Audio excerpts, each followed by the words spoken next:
ක්‍රීඩාවට ආදරය කරන ඔයාලා සියලු දෙනාම සාදරයෙන් පිළිගන්න ගම මෙවර 2020 ලෝක කුසලාන් තරගාවලියේ ශ්‍රී ලංකා කණ්ඩායමේ එක්වූ මූලික වටේ අවසාන තරගය ඊයේ සිම්බාබ්වේ කණ්ඩායම සමග කොළඹ ප්‍රේමදාස ක්‍රිකට් ක්‍රීඩාංගණයේදී පැවැත් මෙම තරගයේ කාසිය වාසිය දිනාගත් ශ්‍රී ලංකා නායකයා ප්‍රථමයෙන් පන්දුවට පහර දීමට තීරණය කර අතර ඔවුන් නියමිත පන්දුවාර 20 තුළ කඩලු 7ක් දැවී ලකුණු 168ක් ලබා ගැනීමට සමත් වුණා. ඉතින් මෙම තරගයේදීත් විශිෂ්ට ඉනිමක් ක්‍රීඩා කළ පැතුම් නිසංක පන්දු 41ක් තුළ ලකුණු 62ක් ලබා ගැනීම සමත් වුණා. ඔහුගේ ඉනිමට 4 පහරවල් 8ක් ඇතුළත් වුණා. මීට අමතරව පවන් රත්නායක පන්දු 25කින් වේගවත් ලකුණු 44ක් ලබා ගැනීම සමත් වුණා. ඔහුගේ ඉනිමට 4 පහරවල් 3ක් හා 6 පහරවල් 2ක් ඇතුළත් වුණා. මීට අමතරව කුසල් ජනිත් පෙරේරා ලකුණු 22ක් හා දුනිත් වෙල්ලාලගේ නොදවි ලකුණු 15ක් ලබා ගත්තා. පන්දු යැවීමේදී සිම්බාබ්වේ කණ්ඩායම වෙනුවෙන් මසරබානි ග්‍රීන් ක්‍රේමර් අතර කඩුළු දෙක බැගින් බෙදී ගිය අතර රියන් එක් කඩුල්ලක් දවා ගැනීම සමත් වුණා. මේ අනුව ජයග්‍රහණය සඳහා ලකුණු 179ක ඉලක්කයක් හබා යාමට පිටියට පිවිසි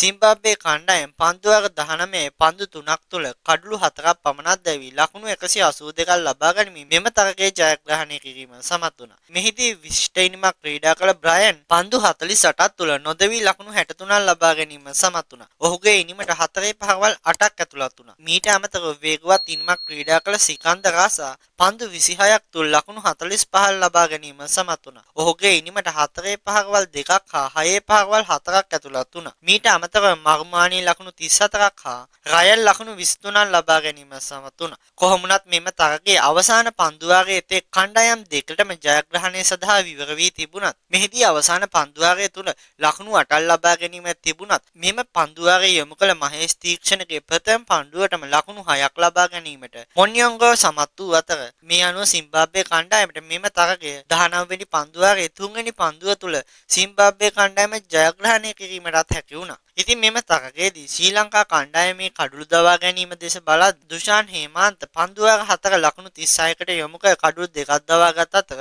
දසුන් ශානක හා දුනිත් වෙල්ලාලගේ එක් කඩුල්ල බැගින් දවා ගැනීම සමත් වුණා. ඉතින් මෙම තරගයේ සිම්බාබ්වේ කණ්ඩායම කඩුළු 6ක විශිෂ්ට ජයග්‍රහණයක් ලබා ගැනීම සමත් වූ අතර මේ වාර්තා පොත් අතරට එක් වූයේ ශ්‍රී ලංකා කණ්ඩායමට එරෙහිව ලෝක කුසලාන් තරගාවලියක සිම්බාබ්වේ කණ්ඩායම ලබාගත් ප්‍රථම ජයග්‍රහණය ලෙසයි. කෙසේ වෙතත් මෙම තරගයේ පරාජයට පත් වුණ ශ්‍රී ලංකා කණ්ඩායම මේ වන විට සුපිරි අටවටයට පිවිසී යවතා. මීළඟට ශ්‍රී ලංකා කණ්ඩායම එක්වන සුපිරි අටවටයේ පළමු තරගයේ එංගලන්ත කණ්ඩායමට එරෙහිව ලබන 22 වෙනිදා මහනුවර පල්ලේකැලේ ක්‍රිකට් ක්‍රීඩාංගණයේදී සවස් 3ට ආරම්භ වීමට නියමිතයි. ඉතින් ශ්‍රී ලංකා කණ්ඩායම හා සිම්බාබ්වේ කණ්ඩායම අතර පැවැත්වුණු මූලික වටේ අවසාන තරගය පිළිබඳ ඔබේ අදහසක් පහතින් කමෙන්ට් එකක් විදිහට සටහන් කරගෙන යන්න කියලා මතක් කරනවා. එහෙනම් අපි තවත් අලුත් වීඩියෝ එකකින් හමු වෙන බලාපොරොත්තු වෙන දැනට සමුගන්නවා.